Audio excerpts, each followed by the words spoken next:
Welcome back to Square Off. Maricopa County's ballot count is entering its 5th day. The county officials who oversee the elections are taking some political heat from critics who claim it's taking too long. What's really going on, and will the count end this week? Joining us is Bill Gates, Republican chairman of the Maricopa County Board. The county board oversees elections in Arizona's largest county, where more than 60% of the votes are cast, so it's a big deal. Welcome back to Square Off.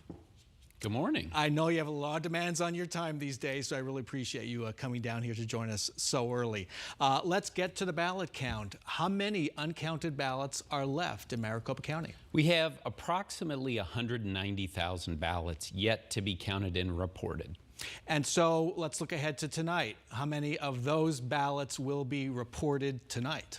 We've gotten into a rhythm here this week with the updated counts in the evening, somewhere around 60 to 85,000. We anticipate we'll be in that same neighborhood this evening. Okay, Republicans have lots of questions about these so-called Box 3 ballots, 17,000 of them, which they believe will go their way. When will those numbers be released? Most of those numbers have already been released from Box 3. So there may be a few thousand left at most. So just a few thousand Box 3 ballots are left? Yes. That's an important point, because I think you follow what's going on. Republicans are looking for some pot of gold. Yes. The lion's share of what is left, what will be reported, are late earlies that came in on Election Day. All right. So before the election day itself, you projected 95 to 99% of the ballots would be counted by this past Friday. You're at 86% now, I believe. That's not a big fall short, but in terms of expectations, it was a fall short. How do you explain that? So again, that was always an estimate. That's what we said. But the main reason for this is the fact that we had 290,000 late earlies dropped off on Election Day. That was almost 70% more than the previous record. So that, in particular, because of the signature verification that is involved with these early ballots, the mail-in ballots, that's what caused this to move a little bit into early next week. And you've been through many election cycles. I have too. This is normal. This is absolutely normal, and we have tweeted out from Maricopa County that on average over the last couple of decades, it's taken 10 to 12 days to complete the count. Okay. So last week you seemed fed up with Kerry Lake over her continuing false statements about the ballot counts. Not the first time you've been fed up with Kerry Lake in this election cycle. You told me 2 weeks ago you think you can work with her as governor. Given what keeps happening, is that still the case? Do you think you really could work with her? Absolutely. You need to understand what's going on this week, the chatter out there from various folks. It's not affecting me. I'll be fine. I can handle this. My colleagues and I on the Board of Supervisors have dealt with misinformation for 2 years. But what I'm doing at these press conferences is I'm standing up for those people behind me, those people who are working 12, 14 hours or more every day to complete the count.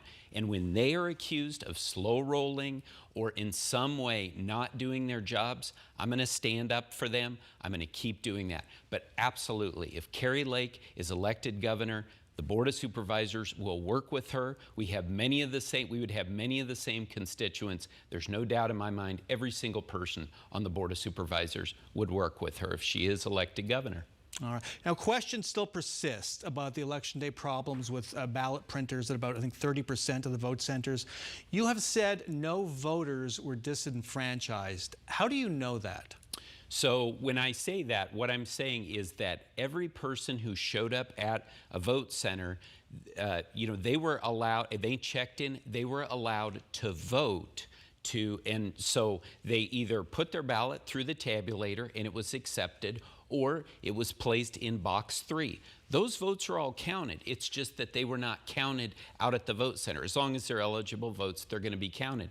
And then finally, we also advise people, if they didn't want to stay at that vote center anymore, that they could check out and go to another vote center. So that's when I say that no one was disenfranchised. That's how we know that. Again, it was an inconvenience, and from a customer service perspective, that's unacceptable. But as far as democracy is concerned and people having the right to vote, that was not impacted by what happened on Election Day. All right, now you know the RNC, Republican National Committee, is getting ready with a lawsuit or renewing their lawsuit, challenging the ballots. Yeah, I mean, look, this is a way of life. I was an election lawyer for the Republican Party. We anticipate lawsuits. Frankly, if they have issues, they have evidence they want to take to court, I encourage them to do that. Let the courts hear it out. My point has been, for the last 2 years in particular, once all the court challenges are done and the votes have been certified, then it's time to accept the results. Last question. After the 2020 election, Donald Trump and Republican Party Chair Kelly Ward tried to interfere in the outcome. I think you got a call from Donald Trump, didn't you? Not, from Rudy Giuliani, oh, sorry, Giuliani. And many text messages from Kelly Ward. Your colleagues got some calls. Have you received any emails, texts, phone calls from any Republicans trying to get you to do something about this ballot count? I have not received any communication whatsoever from Republican officials trying to get me to impact the vote count, because I think they know I wouldn't do it. Maricopa County Board Chair Bill Gates, thanks so much for doing this, and keep doing that work. Thanks for having me.